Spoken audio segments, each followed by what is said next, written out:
손흥민은 2026년 첫 우승 트로피가 걸린 톨루카 원정에서 0대4 참패를 경험했습니다. 부안가도 없던 LAFC를 이끌고 1차전에서 두 골을 홀로 만들어내는 대활약으로 승리를 선물했음에도 불구하고 2차전 도스산토스 감독의 엉망인 전술과 틸먼의 어이없는 똥볼 슛으로 북중미 챔피언스컵 결승행이 좌절된 겁니다. 그렇게 홈으로 이제 돌아와서 치르는 이번 정규리그 휴스턴전이 매우 중요해졌는데요. 이 경기에서 무조건 승리를 해야만 LAFC가 리그 우승을 향해서 나아갈 수 있습니다. 특히 손흥민을 더 이상 플레이메이커로 쓰지 않고 제대로 된 공격수로 써야만 가능한 일이죠. 톨루카전 패배 이후에 도산토스 감독이 자신의 선택이 잘못됐다고 후회하는 인터뷰로 조금 심경의 변화가 생긴 것도 같습니다. 과연 도산토스 감독이 이번 패배로 정신을 차리고 작년에 매경기 골을 넣었던 손흥민의 모습을 많은 팬들에게 다시 보여줄 수 있을지 그 자세한 소식을 바로 전해드리겠습니다. LA 전 매체인 로스앤젤레스 데일리 뉴스는 톨루카전 패배 이후에 도산토스 감독이 후회하고 있다고 전했습니다. 매우 훌륭한 상대였지만 내가 감독으로서 더 많은 위험을 감수하지 못한 것이 후회된다면서 어떻게든 2차전에서도 승리를 하려던 게 아니라 1차전 승리를 지키려고만 했던 선택이 잘못된 거라고 시인한 겁니다. 이 매체는 도산토스 감독이 전방 3톱으로 마르티네즈 대신에 틸먼을 사용한 게 큰 실수였다면서 이게 가장 큰 요인이라고 지적했는데요.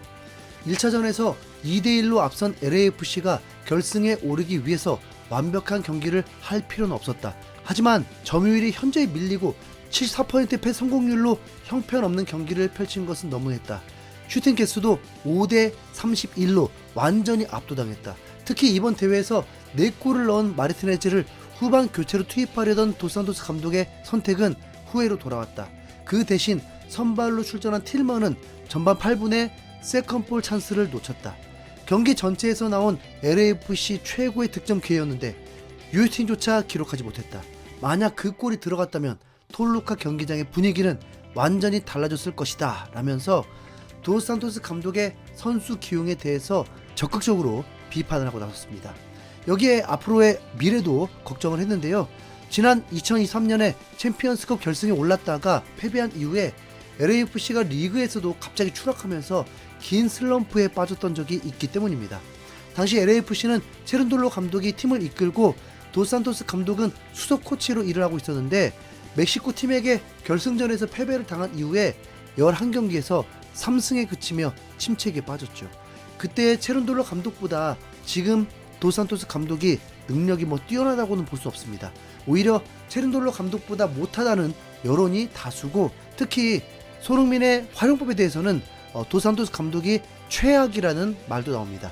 현지 팬들 사이에서는 감독을 경질하라는 의견이 거세게 올라오고 있는 상황이죠. 애초에 도산토스 감독이 선임될 당시에도 MLS에서 좋은 성적을 거둔 감독들이 있는데 왜 내부 승진이냐며 인맥 축구를 비판하는 미국 현지들의 팬들이 많았습니다. 그런데 경기력이 별로여도 어떻게든 꾸역꾸역 승리를 하긴 했기 때문에 참고 있던 거였습니다. 어쨌든 결과가 중요한 건 맞으니까요. 하지만 이제는 상황이 달라졌습니다. 시즌 초반에 이어지던 무패 행진은 끝난 지 오래고 기대했던 챔피언스컵 우승조차 좌절된 상황. 이제 도산토스 감독을 자르자고 말해도 쉴드를 쳐줄 명분이 없어졌죠. 그렇기 때문에 도산토스 감독 본인도 잘리기 싫으면 최선을 다해야 합니다. 무엇보다 작년에 그렇게 골을 잘 넣었던 손흥민을 그냥 패스 머신으로 만든 죄를 뉘우치고 제대로 된 공격 전술을 마련해야 할 텐데요. 그 시작이 이번 휴스턴전이 되어야만 합니다. LAFC는 오늘 월요일 오전 10시에 휴스턴을 홈으로 불러들여서 경기를 치릅니다. 그리고 이 경기에도 변수가 있습니다. 톨루카 1차전 때 경고 누적으로 결장했던 부안가가 MLS에서도 경고 누적으로 징계를 당하면서 휴스턴전 출전이 불가능해진 겁니다. 결국 이번에도 손흥민이 나서줘야만 LAFC가 승리를 할 수 있다는 뜻이겠죠. 그러나 더 이상 손흥민이 팀을 위해 희생하고 도움의 역할을 할 수는 없습니다. 올 시즌이 개막한 이후로 도산토스 감독은 계속해서 손흥민한테 의존하지 않는 축구를 한다면서 말도 안 되는 똥꼬집을 부렸잖아요. 그 결과가 바로 챔피언스컵 4강 탈락, 리그 동서부 통합순위 6위란 성적입니다. 개막전에서 메시의 마이애미를 이기고 승승장구할 때와는 분위기가 완전히 달라졌습니다. 도스산토스 감독도 본인이 틀렸다는 걸 확실히 인정하고 손흥민한테 잘못을 구해야 합니다. 작년 8월에 손흥민은 LAFC로 오자마자 적응 기간이라는 게 필요도 없다는 듯 활약했습니다. 시급하게 교체로 투입된 데뷔전 시카고 원정부터 미친 돌파로 페널티킥을 유도해내면서 패배할 뻔한 팀을 구해냈죠. 이어서 뉴 잉글랜드 원정에서는 어시스트를 통해서 팀의 2대0 승리를 이끌었습니다. 그리고 댈러스 원정에서는 환상적인 프리킥으로 2025 MLS 올해의 골을 수상함과 동시에 리그 데뷔골을 빠르게 넣었던 게 생생합니다. 산호세 원정에서는 관중 신기록도 세우면서 경기 시작 53초 만에 골을 폭발시키는 MLS 역사상 세 번째로 빠른 골을 넣었고, 이어진 솔트레이크 원정에서 해트트릭까지 터뜨리면서 그야말로 MLS를 완전히 폭격했습니다. 골도 뭐 오른발 왼발 가리지 않고 넣었고, 프리킥골, 중거리골, 컵백 이연, 밀어넣기 등등 다양한 패턴으로 득점 행진을 이어갔죠. 부안가와의 기가 막힌 호흡을 뽐내면서 둘이 주거니 받거니 하면서 18경기 연속으로 매경기 득점을 만들어냈습니다.